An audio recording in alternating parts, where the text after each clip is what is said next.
Hey, you ever noticed how some of the most dangerous people are the ones who don't look dangerous at all? Like, it's kind of scary, right? Like, why can't I judge a book by the cover? I want to be able to look at someone and be like, oh yeah, this person is a monster. Friends, in the early 2000s, the residents of Mexico City knew exactly what I'm talking about. There was a person that was quietly making their way through neighborhoods, helping the elderly, was someone people didn't think twice about letting inside of their homes. This person came across as helpful, gentle, harmless. But once the door closed, fear took over, and no one heard the last breath of the elderly women who allowed this seemingly harmless person into their homes. One question kept the police from finding the suspect before the number of victims reached double digits. Was the suspect a man or a woman?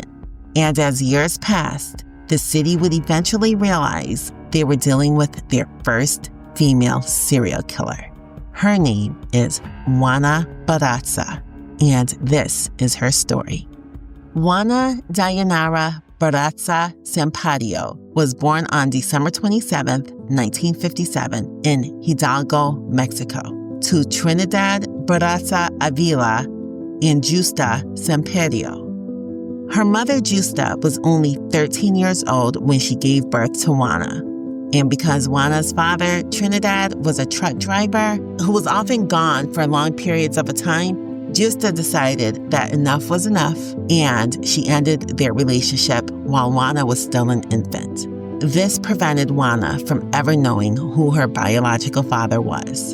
And this was actually the beginning of Juana's horrible childhood. Juana had quite the tumultuous upbringing. Her young mom was an alcoholic who was physically and verbally abusive. And her young mom, I don't think, looked at Juana as a person. I think it was more like, hey, how can I use my young daughter to get what I want? Because when Juana was still a child, her mother forced her into prostitution. In an interview, Juana shares, when I was 11 years old, my mother told a man I was young, but I was 11 and he was a 26-year-old man. And my mother said, give me some beers and you can take my daughter. When he abused me, he had to tie me to the bed to touch me. Friends, her mom sold Juana for 3 beers at 11 years old. Like, that is absolutely heartbreaking. I can't even imagine how mentally broken you would become after the person that you're supposed to trust the most, your mother, does this to you. Jose Lugo is the 26-year-old man who paid Juana's mom with 3 beers so he can sexually assault Juana for years. And through this sexual abuse and torment that she suffered, she ended up becoming pregnant with her first son, Jose Enrique.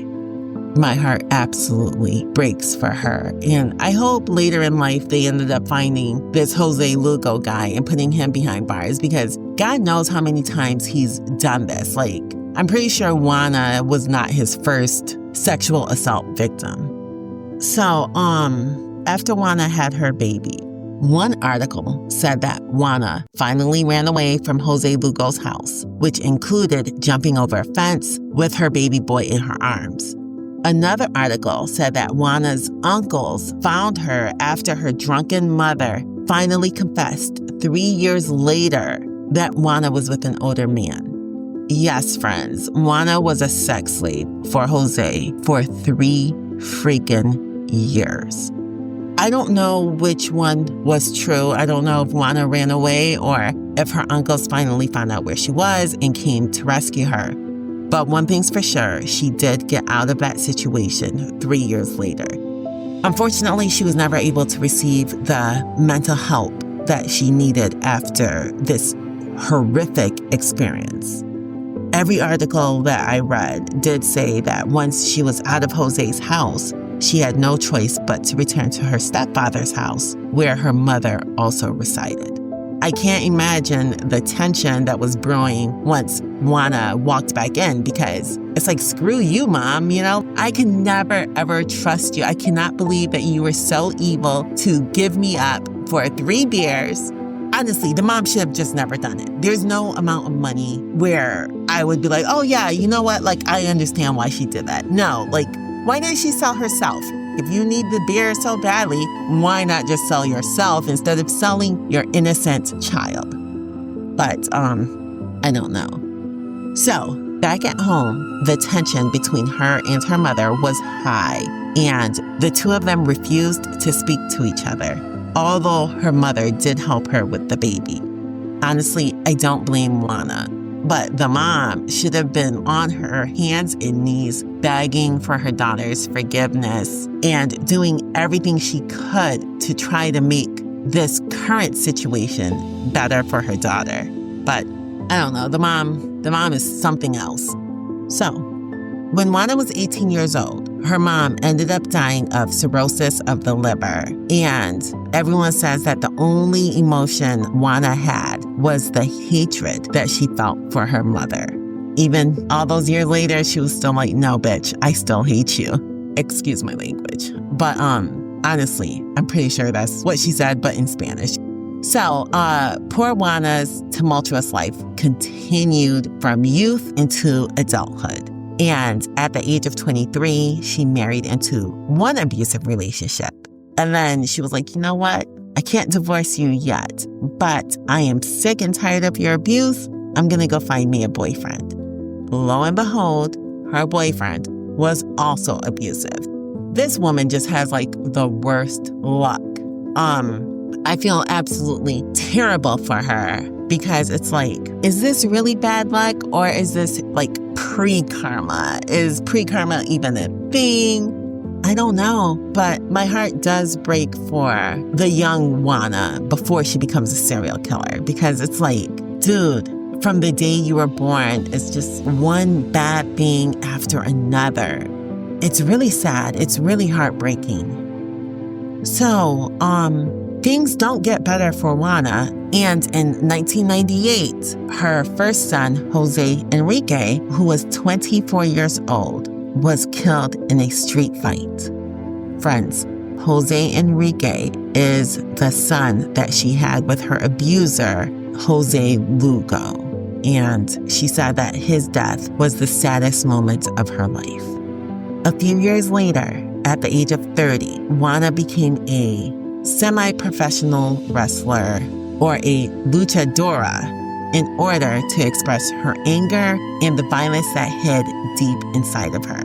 Her wrestler name was La Dama del Silencio, or the Lady of Silence. She wore a pink mask and jumpsuit in the ring, and in an interview she says that she chose that name herself because I am quiet and I keep to myself.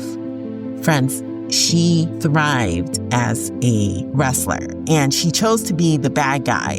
And she really enjoyed doing this because she was able to express her anger and her violent nature without actually committing any crimes. So good for her for finding something that she's good at where she's not actually committing a crime. Unfortunately, this wrestling job didn't pay a lot. She said it only paid about 300 pesos, which barely covered rent. But, like I said, she enjoyed it. So, you're probably wondering, well, what happened? Like, if this wrestling job prevented her from committing crimes, how did she become a serial killer? Well, as her life would have it, because it's just one negative thing after another. Poor Juana had a bad fall, which injured her spine. And her doctor told her that if she continued to wrestle, she'd become disabled. Now, friends, I don't know how long after her wrestling career ended that she began to go on her killing sprees, but authorities do believe that her first victim was Maria de la Luz Gonzalez Anaya, who was 64 years old and was found beaten and strangled in her home in Coyoacán, Mexico City on November 5th, 2002. Then, 4 months later, 84-year-old Guillermina Leon was also found beaten and strangled in her home. Authorities believe that these two women were Juana's first two victims, but no one knows for sure because in the late 90s, her and a friend decided that they would start robbing old women. They would dress up as nurses. When the old women would let them in, they would rob them. But no one was physically hurt and no one was killed. It wasn't until Juana went on her own that she began killing. Somehow, Juana acquired a list of elderly women that were on the government's assistance program. And this is the list that she used to identify which of these elderly women lived alone. And then Juana was like, listen, I gotta be smart about this because I have 4 children that I'm still taking care of. Well, I have 3 children now that I'm still taking care of. And I just need to make sure that I don't get caught. So she created fake credentials and sometimes dressed up as a nurse, other times dressed up as someone sent by the government to assist these old women. Other times, she'd see an old woman walking by herself with heavy groceries and she'd be like, hey, ma'am, let me help you. And of course, these old women are like, oh my gosh, you're so sweet. You're so strong. Thank you so much. And of course, once inside, her true intentions were revealed.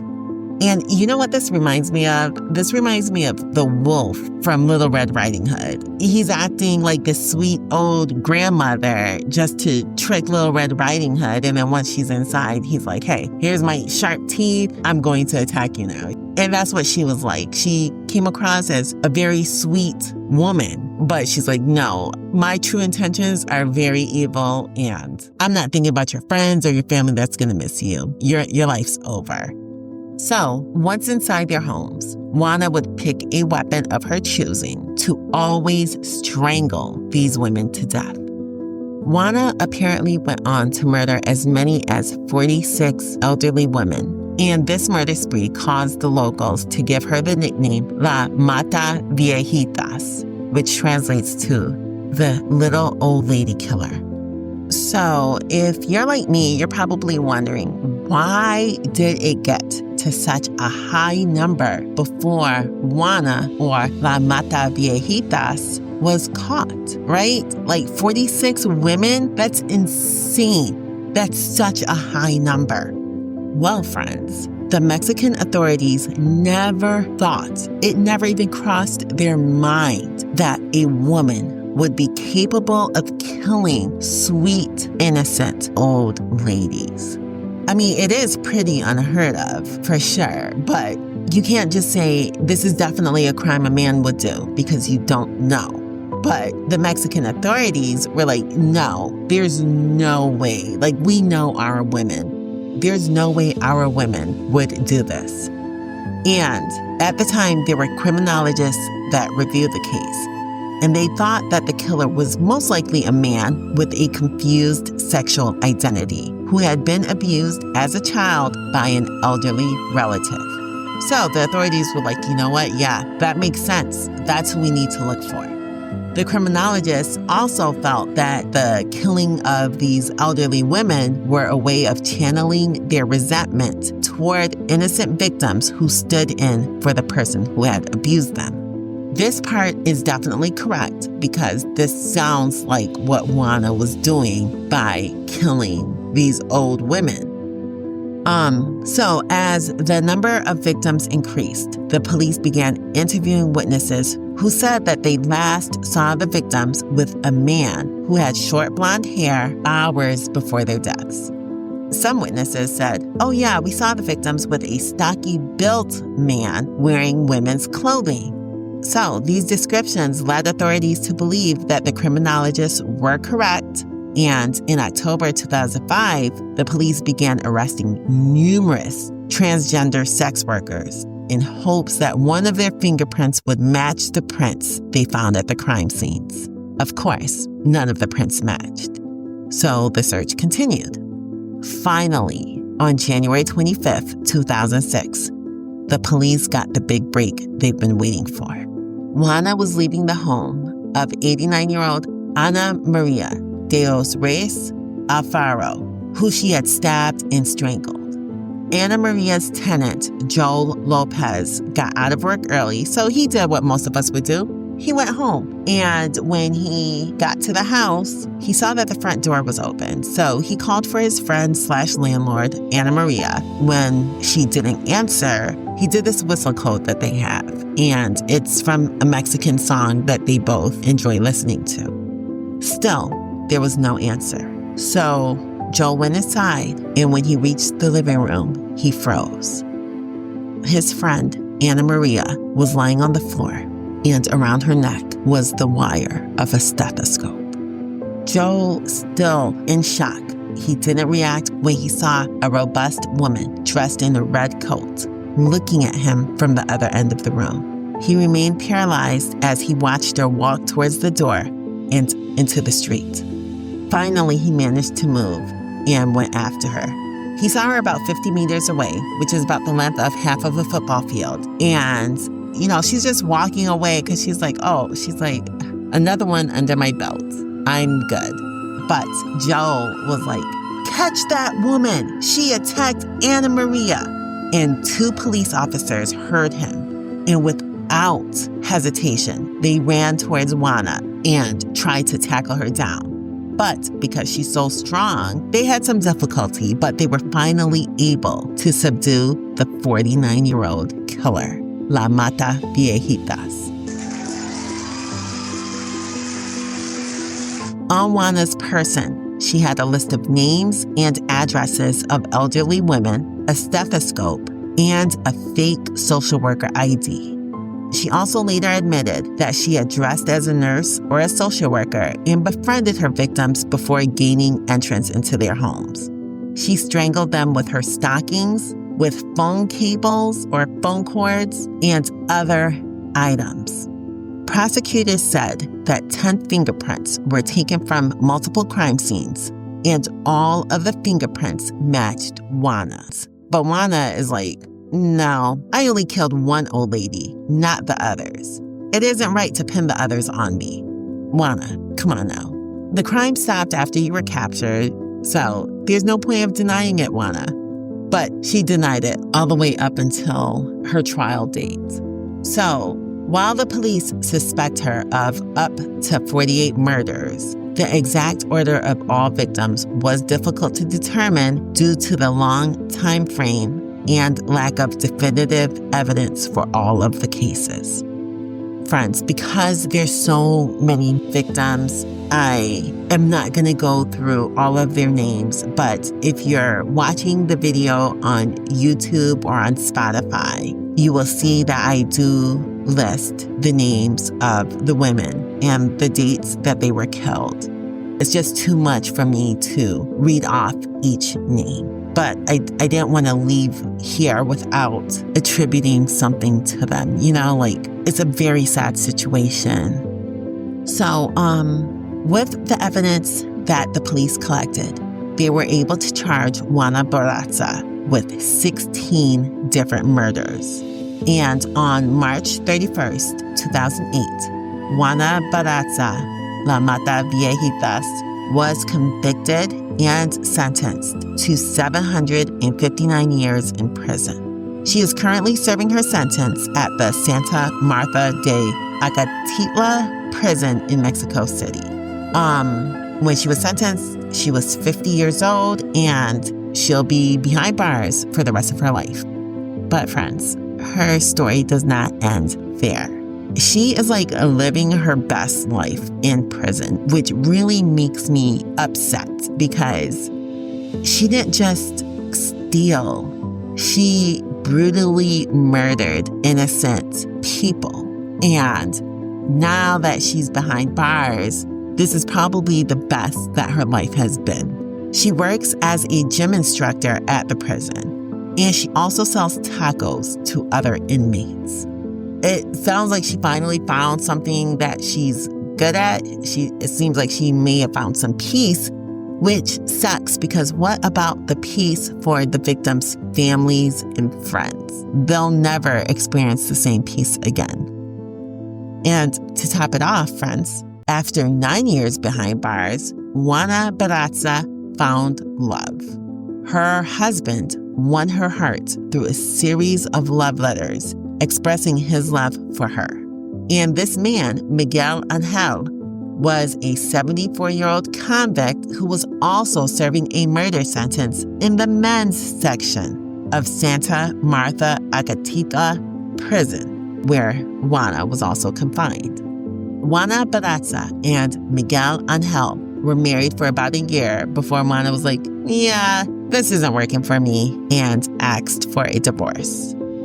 And that's all I've got on Juana Barraza.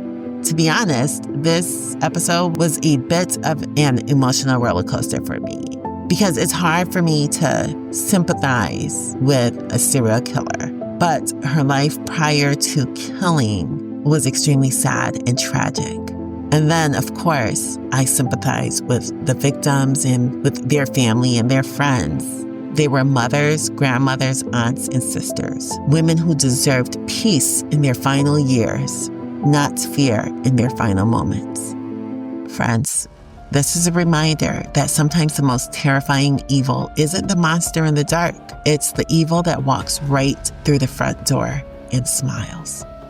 This has been another episode of Cold-Blooded Serial. I'm your host and true crime bestie, Tika. Thanks so much for listening. Stay safe, and I'll talk to you soon. Bye.